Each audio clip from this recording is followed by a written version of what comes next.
She spent her entire life as a fixture of American celebrity culture, the daughter of a football legend, the wife of a teen idol, the sister of a TV icon. And yet Kristin Nelson's real story got lost behind the smiling family portraits. Behind the cameras, she fought addiction, buried a husband, battled her own brother in open court, and watched her 4 children scatter to survive the wreckage.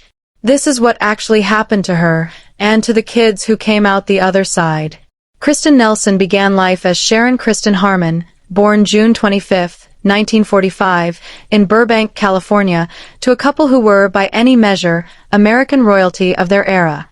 Her father, Tom Harmon, had won the Heisman Trophy at the University of Michigan in 1940, earning the nickname Old 98, for a rushing performance so dominant it made him a national celebrity before he ever left college. He went on to fly for the Army Air Forces during World War II, survived being shot down, and returned home to build a second career as one of the most recognized sportscasters in Southern California. Kristin's mother, Elise Knox, had been a working film actress through the 1940s before shifting her focus to raising the family. Kristin was the oldest of 3 children. Her younger sister, Kelly Harmon, would go on to a career as an actress and model, best remembered for a long run of Tic Tac commercials and a brief, high-profile marriage to automotive executive John DeLorean. Her younger brother, Mark Harmon, became one of the most durable leading men in American television, a former UCLA quarterback turned actor who built a career across shows like Saint Elsewhere before anchoring NCIS for nearly 2 decades. All 3 Harmon children grew up understanding, from a very young age, what it felt like to have their family's name recognized by total strangers. Growing up, Kristin attended Marymount High School, a Catholic girls' school in Bel Air that doubled as a meeting ground for the children of the entertainment elite.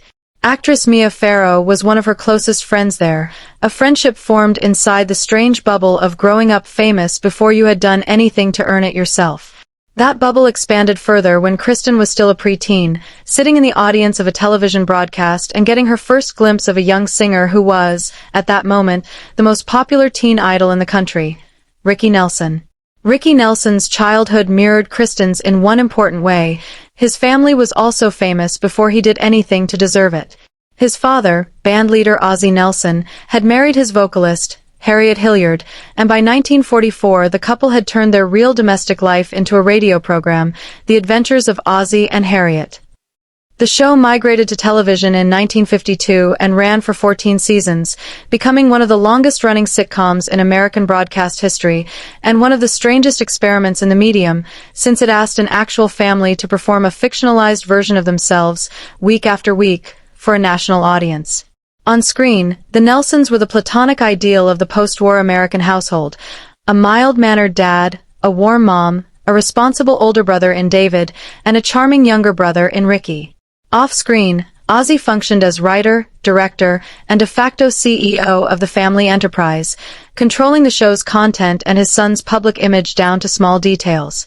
In 1957, 16-year-old Ricky, reportedly trying to impress a girl he was dating, arranged to record a song and perform it on the family's show. The public response was immediate and enormous. His first single reached the top 5 of the charts, and his second went to number 1. Within a year he was selling records at a pace that rivaled Elvis Presley, all while still playing the clean-cut kid brother on primetime television. That split existence never fully resolved. Ricky was a genuinely serious musician, drawn to raw rockabilly and later to the outlaw country sound he'd chase for the rest of his career, but for most of his teenage years his output was shaped around what would protect the family's wholesome television brand rather than what he actually wanted to record.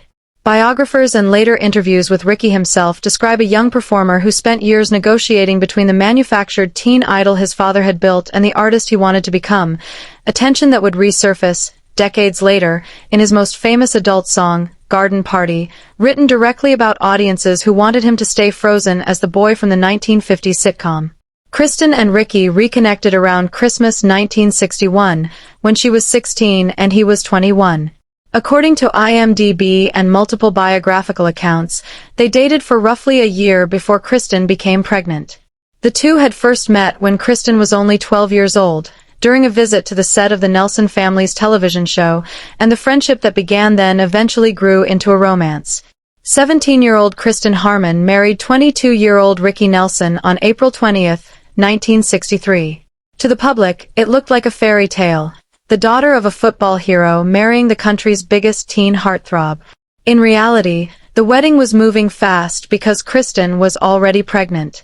Ricky was not Catholic, and because the ceremony took place in a Catholic church, he had to complete religious instruction and commit in writing to raising their future children in Kristin's faith. In later interviews, Ricky himself was blunt about the circumstances, describing it plainly as a shotgun wedding. There was almost no adjustment period.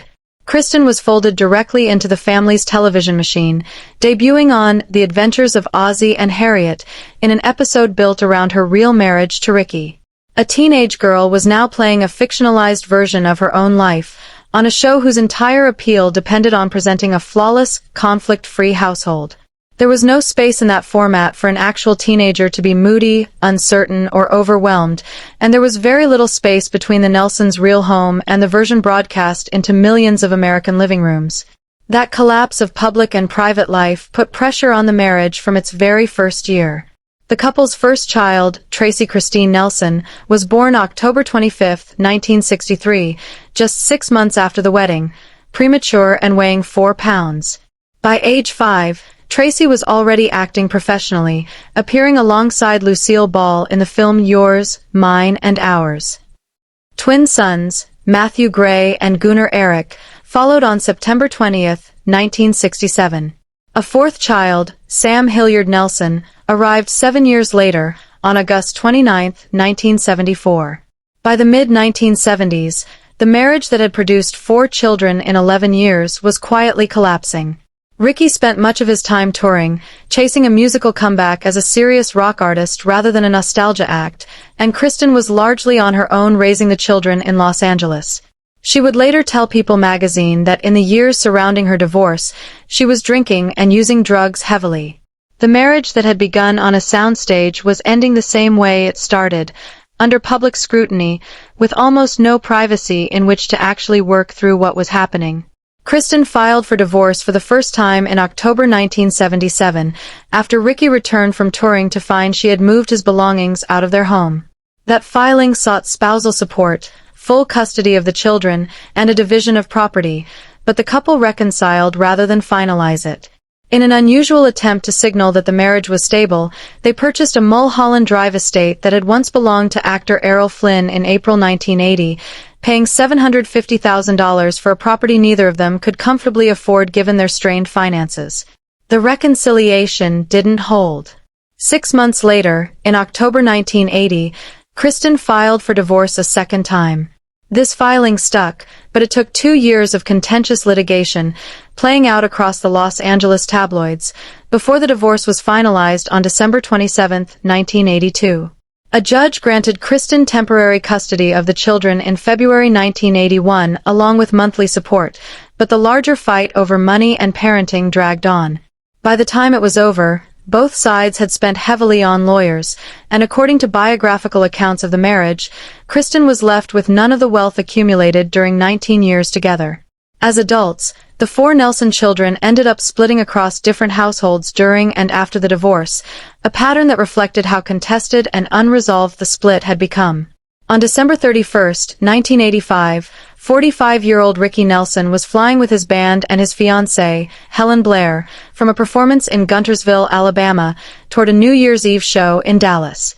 The aircraft, a privately owned Douglas DC-3, caught fire mid-flight and crash-landed in a field near DeKalb, Texas, less than 2 miles from a runway, after clipping trees on the way down. 7 of the 9 people aboard were killed, including Nelson, Blair, and 5 members of his touring band, the Stone Canyon Band. The 2 pilots survived. In the immediate aftermath, unfounded rumors spread that drug use aboard the plane had caused the fire, a story that lingered painfully for years among the surviving crew and the Nelson family. The National Transportation Safety Board spent 18 months investigating and ultimately concluded the fire most likely originated near the floor of the cabin, consistent with a fault in the plane's heating system rather than anything more scandalous. Investigators found no conclusive proof of the exact ignition point, but stated there was no doubt about where the fire had begun. Ricky and Kristin had been divorced for 3 years at the time of his death, but he remained the father of her 4 children and a figure she had been connected to since childhood. His death permanently closed off any possibility of the two of them ever repairing their relationship for the sake of their kids. The funeral itself became a flashpoint rather than a moment of shared grief, as tension over the handling of Ricky's estate spilled into the open among the family. By 1987, Kristin's dependence on prescription medication had become severe enough that her younger brother, Mark Harmon, by then a major television star, stepped in. She entered a 30-day treatment program to get clean. But while she was in treatment, Mark and his wife, actress Pam Dawber, went to court seeking permanent custody of Kristin's youngest child, 12-year-old Sam, arguing that Kristin's history of substance abuse made her unfit to raise him. A psychiatrist testified during the trial that Sam had gravitated toward his uncle following his father's death, in a custody dispute that split apart one of Hollywood's most recognizable families. The case became a very public spectacle in Los Angeles County Superior Court. According to multiple contemporaneous news accounts, Kristin's attorney threatened to subpoena Robin Williams, Pam Dawber's former Mork and Mindy co-star, to testify about drug use on that show's set, an aggressive move clearly designed to counter the accusations being made against Kristin. The pressure of that looming testimony, and the cross-examination of Dawber herself, appears to have pushed both sides toward a settlement rather than a full trial. On August 18, 1987, Mark Harmon dropped his custody petition. Sam returned to his mother's custody, with visitation rights granted to Harmon, and the family agreed to enter counseling together. Kristin and Mark left the courthouse arm in arm, and Kristin told waiting reporters that everyone would be working hard toward reconciliation. The relationship between Kristin and Pam Dawber reportedly remained strained well after the case was resolved. After the custody fight, Kristin left Los Angeles for Santa Fe, New Mexico, distancing herself from the industry and the family dynamics that had defined most of her adult life. There, she returned to painting, a folk art style built around bright colors and personal memory, and found an audience for it. Her work reportedly caught the attention of collectors, including former First Lady Jacqueline Kennedy. In 1988, she remarried, to television director and producer Mark Tinker, a marriage that lasted until 2000. She also published a memoir,